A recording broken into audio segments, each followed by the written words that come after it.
Hi everyone, I'm Russell Pinto and I'm a musculoskeletal and sports physiotherapist. I'm the co-founder of Physiotherapeutics, which is a group of clinics that's present all across Goa as well as in Maharashtra, in Mumbai. If you would like to visit us, we are currently present in Margao, in Panjim as well as in Vasco, and we've got clinics in Lokhandwala in Mumbai as well. So lovely to be here with you all today. I would like to introduce a very close and dear friend of mine, Dr. Sandeep. I'll hand it over to him so that he can introduce himself, and we have a really interesting topic to discuss today. Thank you, Dr. Russell Pinto. My name is Dr. Sandeep Kumar. I'm a sports physician. I have more than 10 years of experience in sports medicine. I work with different football clubs and with the national team of India. So here we are with Dr. Russell Pinto at his amazing clinic here. Russell. Thank you so much, Doctor. Thank you for your introduction. So there's this beautiful experience or this beautiful story that I wanted to share with you all. So both of us used to work for a team called FC Goa, which is a part of the ISL, and I still remember that particular incident, Doctor, where we were in the Marriott in Miramar. So Doctor was climbing down the stairs and he twisted his ankle. The ankle had swollen up like a watermelon and it was completely black and blue. And Doctor came up with a very interesting concept, or a very interesting experiment he did that day. So we were pondering for a while that, you know what, should we ice after an injury or should we just let it be? What does the evidence say? What do we do? So Doctor had this brilliant idea. You know what, I just twisted my ankle.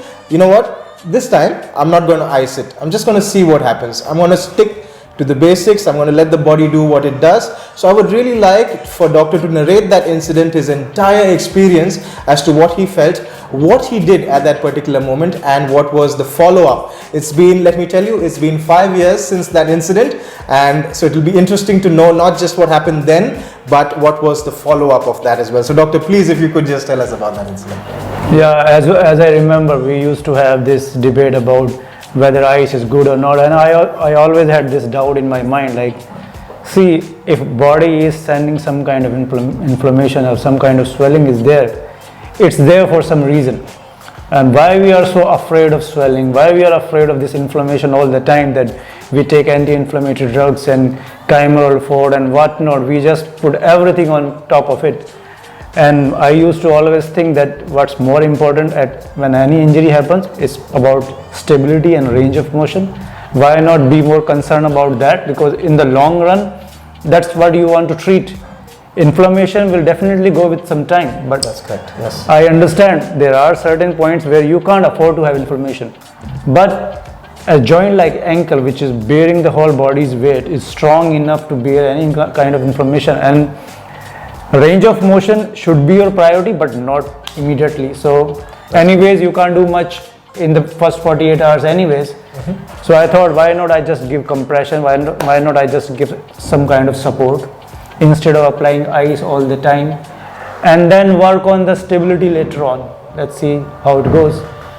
And it worked literally good, but it was difficult to explain to anyone, and for me also, like, I knew it's my injury, it's my concept. I was so I needed a proof. correct. Yes. So proof was there to prove other people, but yeah, I can manage it because it's there with me all the time. So I followed the basic concept, the elevation part. While you're sleeping, you keep your foot elevated, don't stand on it for too much. That's another basic thing. But do not try to kill those cytokines, those inflammatory response which is there. Correct. To actually heal the tissue itself. So the body is trying to send healing factors in. Yeah. Why would we want to stop it? Makes sense, Doctor. Yes. So what was your experience post that? How did you feel after it recovered? Did you feel anything off? Does your ankle give you any form of trouble as of now, down the line, 5 years down the line? No, because once I recovered that phase, the initial phase, my thing was to strengthen the ankle joint, because in the long run, stability is more important than anything. So sometimes people get injured, they do the icing part and then they think, oh, that's enough. Yeah. But you have to work around that joint, you have to strengthen the muscles around that joint, the ligaments. So you have to strengthen the joint and work on proprioception and balance so that you can imitate those kind of circumstances where your ankle is about to twist again.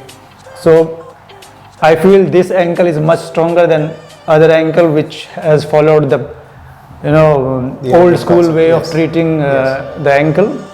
So I am pretty happy with that, and now I can see, even other day you mentioned me that now those days are gone and people are That's true. following That's the true. new protocol. So Okay, so we discussed about icing in the ankle joint. What is your take on the ice bath? Okay, well, this is a bit of a controversial topic. I know all sports persons love the ice baths and everyone would love to jump into one. Yeah. So, but what's your take? Do you feel that it is something that should be given every day, or maybe we need to prioritize or periodize it in a certain way? So, what would you feel about the ice bath? First of all, yes or no? If yes, what should we do about it? see, firstly, you need, or anybody need to understand why you want to use ice bath. So because ice itself is a shock to the body, like it's like a protective response. Whenever you jump in any ice bath, your body is in some kind of danger and it's gonna send some kind of shock protein into the body. Yes. Maybe it can help you repair that, or maybe it can damage you if you're not used to with it. So in sports setup, ice bath can be used for two purposes, I think. To take care of the inflammation, if it is the inflammation around the joint part, if there is any pain and aches around that area, one, yes, it can work.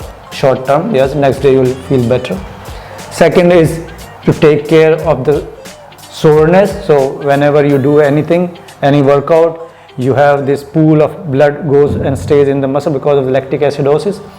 So in order to have the venous return, so that all that clogged blood goes back to the center, it can help that as well. But there is always a cost to it. Correct. Because whenever we exercise, the body temperature rises, there is a certain kind of inflammation there. It is there just to repair it.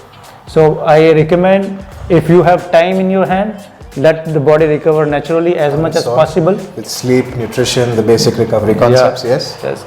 But if you don't have enough time, you have to take the next session.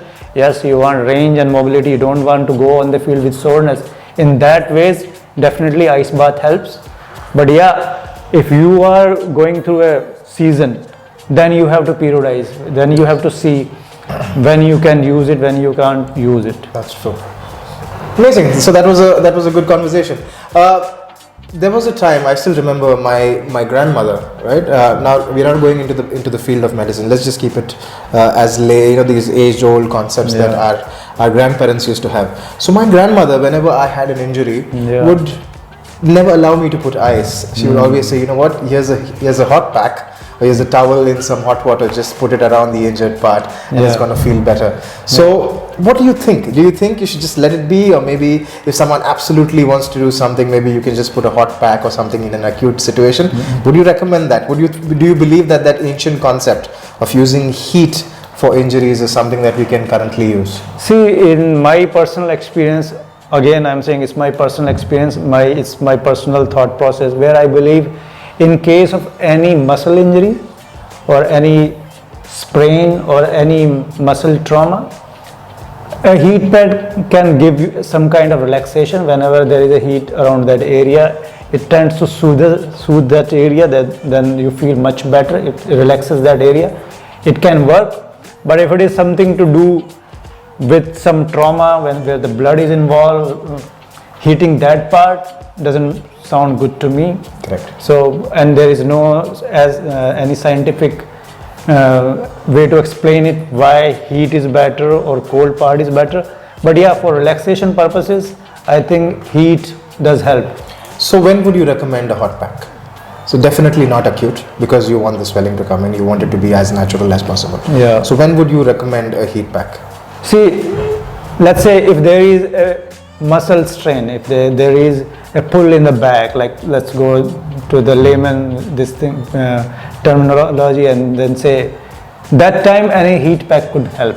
For sure it will So help. if there's a pull or a spasm or something. Yeah. Okay. In that case, heat pack would work as good as a cold pack, because what I feel, or usually what we have seen, why you feel good after applying ice. So there is a kind of numbness sensation around that area. That's true. And then followed by increased heat in that area just to Yeah. compensate with that locally cold part you have So created. it's like if you get a knock, you would just touch the area to kind of feel Yeah. better. So that okay, yes. So true, makes sense. That's a lovely conversation, doctor. That was really nice. Thank you. If you want any more such content, please do subscribe. Do follow us on our social media handles. You could also write to us on our website, on our contact pages, and we would be more than happy and willing to guide you and help you with any protocols or anything that you would need to follow. Signing off and wish you all the best.